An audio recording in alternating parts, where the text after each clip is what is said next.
अस्सलाम वालेकुम। हम लोग स्टार्ट करेंगे डाटा स्ट्रक्चर्स एंड एल्गोरिदम्स का लैब मैनुअल 1, जिसके टॉपिक्स हैं algorithm, performance analysis and measurement. यानी इस टॉपिक के ऊपर पूरे का पूरा मैनुअल जो है वो कंटेन कर रहा है। इसकी टेबल ऑफ कंटेंट्स को हम लोग सबसे पहले समझ लेते हैं। टेबल ऑफ कंटेंट्स में आ जाता है एल्गोरिदम्स क्या होता है, इसकी प्रॉपर्टीज़ जो कि बहुत इंपॉर्टेंट है किसी भी एल्गोरिदम्स को लिखने के लिए, है ना।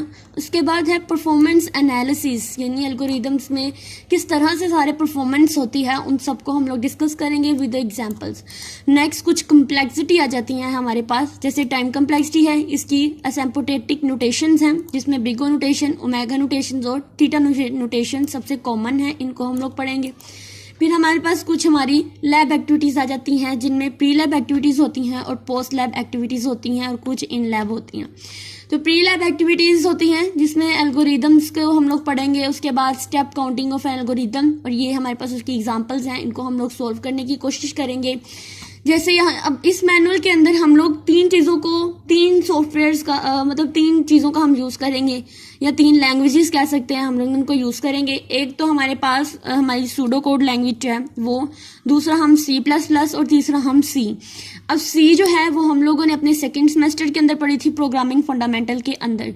उसके बाद C++ जो थी वो हम लोग रिसेंटली भी पढ़ रहे हैं और हम लोगों ने अपने जो थर्ड सेमेस्टर था उसके अंदर ऊब के अंदर पढ़ी थी, और जो सूडो कोड वाला था वो भी हम लोगों ने दोनों सेमेस्टर्स के अंदर पढ़ी थी।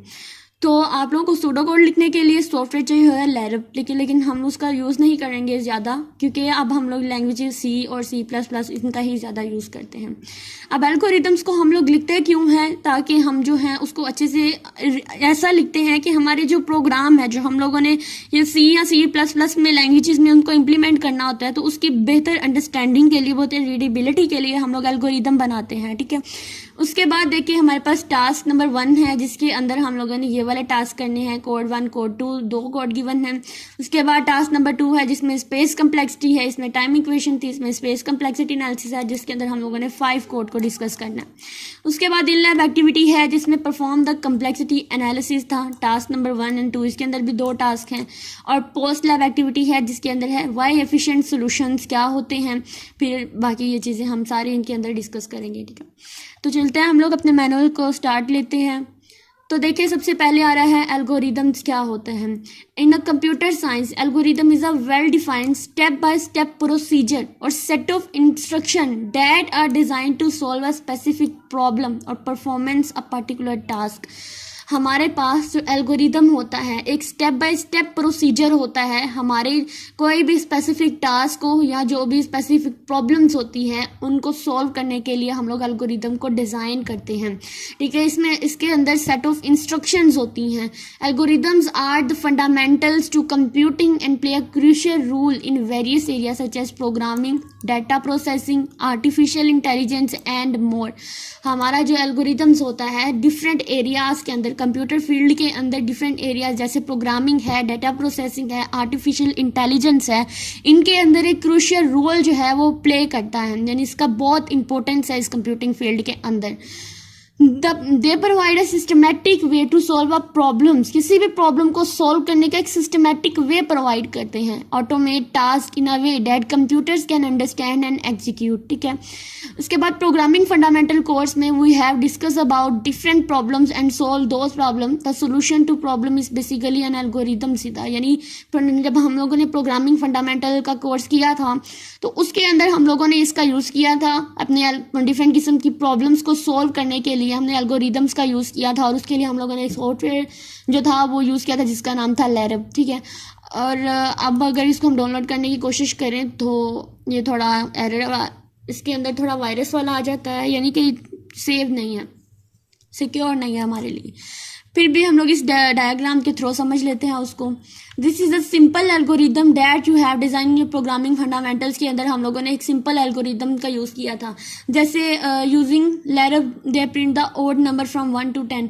अच्छा आप देखें उन्होंने कहा है कि आपने ओड नंबर जो है वो प्रिंट कराने हैं 1 to 10 तक, तो हमने इसका एक डायग्रामेटिक रिप्रेजेंटेशन करनी है। तो सबसे पहले इसको अगर समझें तो एल्गोरिदम को समझने के लिए ये बात याद रखनी है कि एल्गोरिदम का एक स्टार्ट होता है और एक एंड होता है, और इस स्टार्ट और एंड के दरमियान में हमारे पास लॉजिक लगती है। इससे पहले भी मेरा एल्गोरिदम के ऊपर एक लेक्चर है, एक वीडियो है, तो आप उसको भी समझ सकते हैं। मैंने बताया एल्गोरिदम की एक स्टार्ट होता है, एक एंड होता है, फिर एक इनपुट के लिए हम लोग स्टेटमेंट यूज करते हैं, जितने भी इनपुट्स वेरिएबल हमने करने होते हैं, फिर आउटपुट के लिए, लेकिन आउटपुट से पहले हम लोग क्या यूज करते हैं, उसकी जो भी लॉजिक होती है वो, फिर इस लॉजिक के ऊपर जो भी इम्प्लीमेंटेशन होती है, उसके बाद हमें जो भी आउटपुट मिलती है उसकी हम फाइनल आउटपुट की स्टेटमेंट लिखते हैं, और उसके बाद हम लोग इसका एंड कर देते हैं। यानी एल्गोरिदम क्या है, हमने पढ़ा कि एक स्टेप बाय स्टेप प्रोसीजर होता है जो किसी स्पेसिफिक टास्क को परफॉर्म करने के लिए यूज किया जाता है। अभी यहाँ पे उन्होंने कहा था 1 to 10 तक के नंबर जो थे, आप लोगों ने ऑड नंबर जो थे, यानी इनके दरमियान में जो ऑड नंबर है उनको प्रिंट कराना है। तो सबसे पहले एक नंबर ले लिया जो कि 1 है, उसके बाद उसके अंदर 2 का इंक्रीमेंट कर दिया उन्होंने। ठीक है, देखो 1 है तो 1 + 2 क्या होगा, हमारे पास 3 हो जाएगा। फिर दोबारा आएंगे जब तक हमारी 10 के दरमियान में जो ऑड नंबर नहीं आ जाते वो प्रिंट कराता जाएगा। ठीक है, और यहाँ पर अगर वैल्यू ट्रू होती जा रही है तो वो यहाँ पर मुझे आउटपुट देता जाएगा। उसके बाद जब यहाँ पर जैसे यहाँ पर देखिए मेरे पास 7 + 2 करूँगी तो मेरे पास 9 आएगा। ठीक है, अगर नम 7 होता है फिर 9 आएगा, और 9 के बाद जब वो यहाँ पर जाएगा तो 10 आ जाएगा, लेकिन 10 + 2 करूँगी तो वो तो 10 से क्रॉस कर जाएगा, 10 से ज़्यादा हो जाएगा। ठीक है, लेकिन हमें पता है कि हमारे जो एल्गोरिदम होता है वो फाइनाइट होते हैं, जितनी हमें स्टेटमेंट गिवन है हमने उतना ही उसको परफॉर्म करना होता है, जितनी हमने कंडीशन लूप चलाई होती है। अब जो कि 10 + 2 करेंगे या 9 + 2 करेंगे वो तो 11 हो जाएगा, इसका मतलब ये फॉल्स हो जाएगा, और फॉल्स होने के बाद इसका एक एंड हो जाएगा हमारे पास। अब अगर इसको हम लोग देखें अपने जो प्रोग्रामेटिक रिप्रेजेंटेशन में देखें तो यहाँ पर उन्होंने सिंपल प्रोग्राम किया हुआ है। सबसे पहले उन्होंने एक लूप चलाई हुई थी जिसमें उन्होंने काउंटर वेरिएबल लिया है i को, i = 1, i <= 10, i++, और फिर उन्होंने यहाँ तक पता चल गया कि 10 नंबर्स हमने प्रिंट कराने हैं। ठीक है, लेकिन यहाँ पर देखें यहाँ तक हमारे 10 नंबर प्रिंट हो गए, और लेकिन उन्होंने कहा है कि आप लोगों ने odd number in 1 up to 10, 1 और 10 के दरमियान में जो ऑड नंबर आते हैं वो आपने प्रिंट कराने हैं। तो देन हम क्या करेंगे, 1 mod of 2 लेंगे जो कि 0 के इक्वल नहीं होता। जो 0 के इक्वल हो जाए इसका मतलब होता है वो इवन है, लेकिन जो 0 के इक्वल नहीं होता इसका मतलब होता है वो ऑड नंबर है। ठीक है, स्टेप बाय स्टेप हमने इस प्रोग्रामेटिक रिप्रेजेंटेशन जो इसको भी हमने प्रोग्राम के तौर पर भी स्टेप बाय स्टेप करना होता है, लेकिन इसका बेहतर सोल्यूशन यही होता है कि आप लोग जो है इसका एक स्ट्रक्चर बना ले, अपने जो भी प्रोग्रामिंग यहाँ पे जो भी आप लोगों ने बनाना है एक स्ट्रक्चर बनाना, जैसे इंट मेन है उसकी बॉडी बना ले, इसकी बॉडी के अंदर सबसे पहले 1 से 10 तक आपने नंबर प्रिंट कराने हैं। उसके बाद आपने लॉजिक को देखना है कि आपने कहना है कि यहाँ पे तो 9 मतलब उन्होंने कहा है कि ऑड नंबर जो है वो प्रिंट कराने हैं। तो फिर आपने जहाँ पे इस चीज़ को प्रिंट कराया उससे पहले एक लॉजिक लगा दें कि अगर 1 का mod 2 से ले और 0 की इक्वल नहीं आता इसका मतलब वो सारे के सारे मुझे इवन नंबर शो कराएंगे। ठीक है, तो नेक्स्ट हम लोग चलते हैं हमारे पास इसकी आउटपुट पे। तो इसकी आउटपुट में मेरे पास जो है ये इवन ऑड नंबर ही मेरे पास शो होकर आ रहे हैं, 1 3 5 7 9। ये 1 से 10 तक के दरमियान में जो भी ऑड नंबर हैं ये उनका मेरे पास है सोल्यूशन या आउटपुट।